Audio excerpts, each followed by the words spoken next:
Hey everybody, Thrifty Teresa here. Thrifty Kitty's up in the window. Lovey is pretending to take a nap. She is awake and she's watching me record.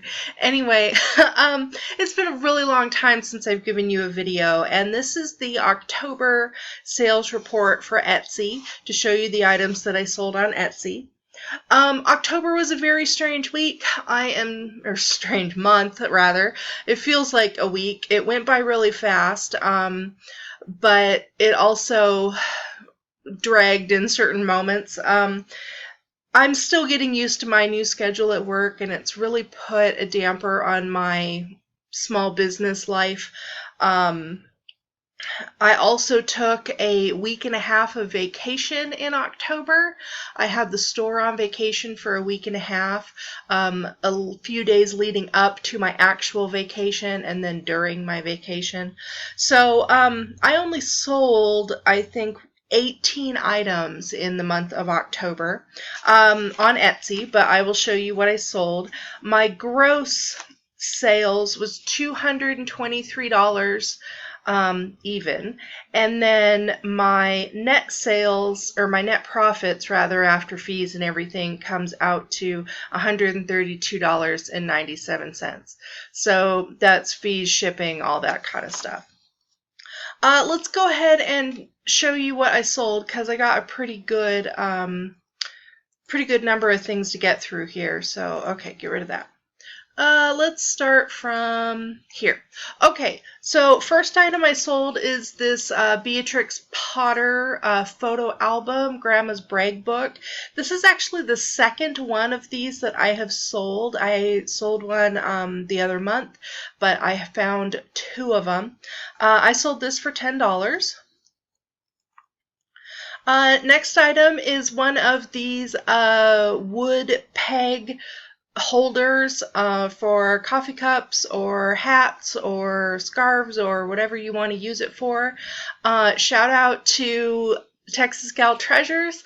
Margaret sells a ton of these, and I'm just amazed because they sell for so much. I picked it up at a fairly low price, but I sold it for $25.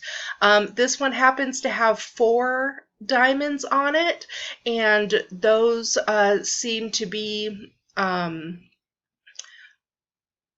what's the word?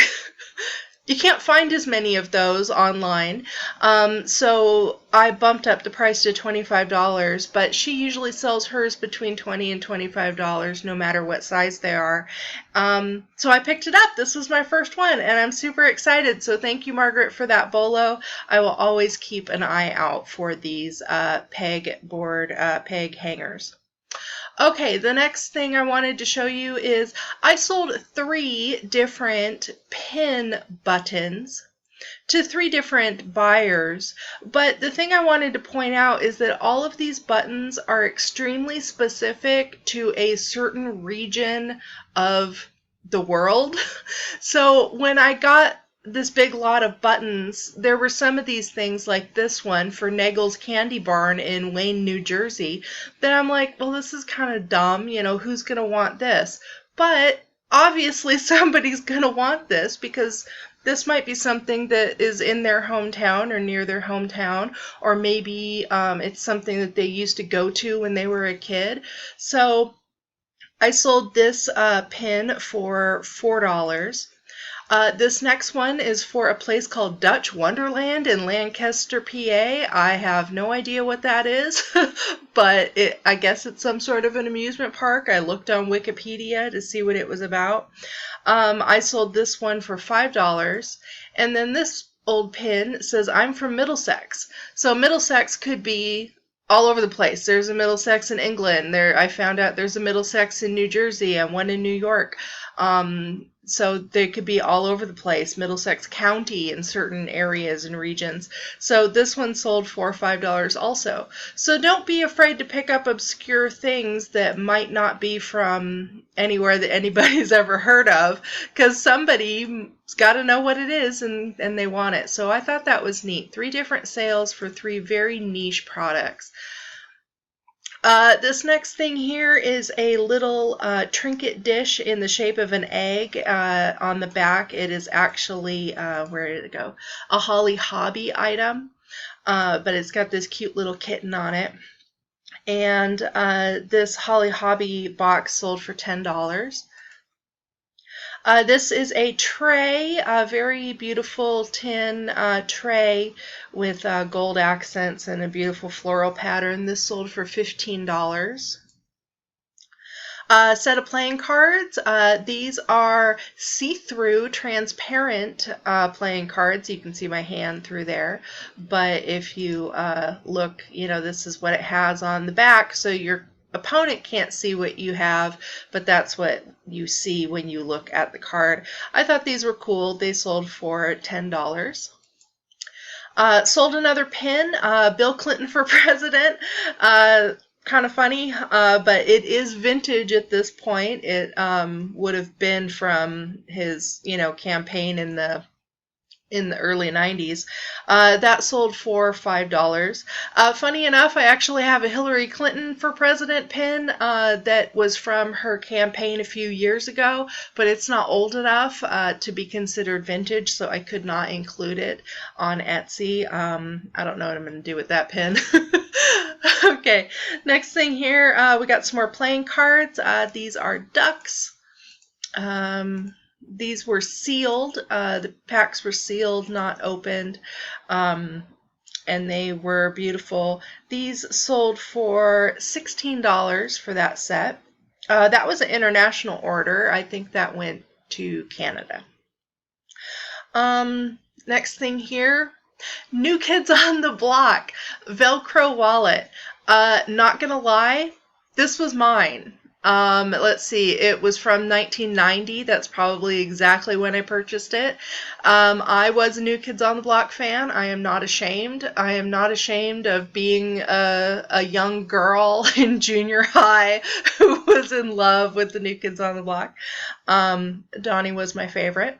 And that sold for $25. So awesome. Kind of sad to see it go. I did use it for a little while recently before I decided to sell it. I like Velcro wallets. I think they're great. But I was ready to let this go. So $25, I hope it made a New Kid on the Block fan very happy. Next thing here, some more playing cards. This was a set of little playing cards with this beautiful tulip design. They came in a little plastic case. They weren't super fancy or anything, but that set sold for $8. This is a little tugboat bank. It's a little coin bank. It's got a little coin slot up there, and it is silver, at least silver plated. It was a little tarnished, but I did sort of shine up one little spot to see if it would shine, and it did. But I left it in the tarnished condition with an explanation in the description here that further cleaning would need to be done by the buyer, because some people do want them in this more rustic condition. This tugboat bank sold for $15. And then lastly is a set of coasters. These are a set of Pimpernel coasters, which I always pick up. I got this set very inexpensively because they were filthy. I put in the description and in the title that they are very dirty and stained. You can see a stain here. It also has a big crack in the laminate that they put on it. This one had a big tear in it. Almost every single one of these were really dirty in some manner that could not be cleaned off. Even the backs, you could see the backs were absolutely filthy. The only reason that I posted these and bought them and posted them is because Pimpernel coasters are highly collectible. Additionally, people on Etsy are extremely crafty. There are people who could potentially pick these up, use them for some other purpose, and create something awesome, even in the condition that they're in. When the customer bought these, because they bought these within 1 or 2 days of me posting it, I sent them a message before I shipped it saying, I need to confirm that you read the entire description and saw all the pictures, that these coasters are dirty and stained and cannot be cleaned, and they are not in good condition at all. And the user emailed me back saying, yes, I read the description. I'm perfectly fine with it. She was explaining that she was going to use them to supplement some sort of project she was working on, and she wasn't too concerned on the condition. I don't know exactly what the project was that she was working on. I'm curious to know, but so she thanked me for following up with her and said, yes, I really want them even in the condition that they're in. Because of the condition, I only sold them for $7, which still gives me a nice profit. But I usually sell sets of Pimpernel coasters for upwards of $15 to $20. So $7 was good for her and good for me. And then when she received them, she sent me another message saying, you know what, the condition is not as bad as I thought they were going to be. The little stains and stuff were okay by her, and she's like, they're definitely going to be perfect for the purpose that she needs them for, and that she was very happy. So that made me happy too. So, moral of the story, don't be afraid to sell something that might be a little dirty or gross or weird, like a tarnished, silver or something that you don't want to clean, or something else that's highly collectible, and might not be in the best condition. There are going to be people who are okay with that. So just price accordingly. So those are all my sales. That's what sold in the month of October. Again, my profit after fees, after shipping, after all that nonsense, cost of goods and stuff, my total profit for the month was $132.97. Not too bad. Could have been better, but again, my shop was on hiatus for a month and a half. I'm not listing and doing as much Etsy activity recently because of my job change. Things are just weird. But I'm, going with the flow, rocking and rolling as much as I can, and looking forward to a great November. So thanks for watching, everybody. I'm going to follow up here pretty soon with another haul video that you haven't seen yet that I recorded a while back. And, so I'll talk to you later. Bye!